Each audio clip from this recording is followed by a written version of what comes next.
guys, in today's video I'm going to tell you how to fix the battery percentage not showing in your Samsung Galaxy S25 Plus device.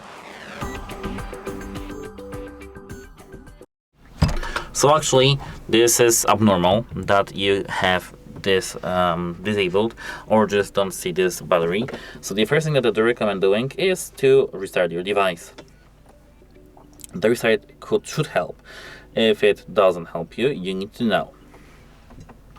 Go to the settings and now scroll down until you see where was that, notifications over here. Notifications, tap notifications and tap appearance status bar.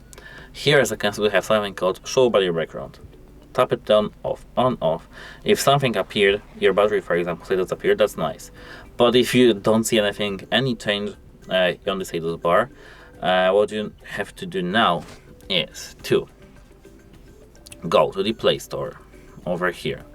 Once you're in the Play Store, tap search over here and type battery widget.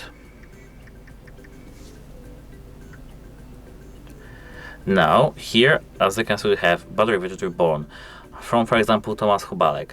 I'm using this application every single time I record the video like this on every single phone, and as far as I use the application, everything is nice. So install this application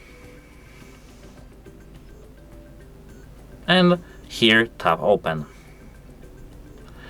Here tap consent and scroll down. Tap start automatically and here tap add widget.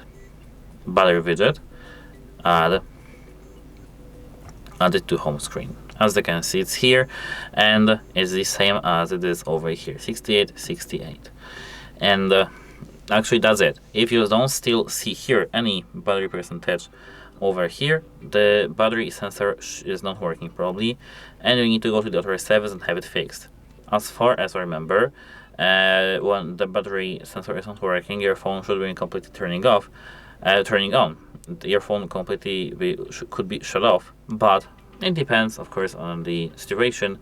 So go to the authorized service and tell them about the situation and that you want to have it fixed. And that's it. Hope it helps you and have a nice day. Goodbye.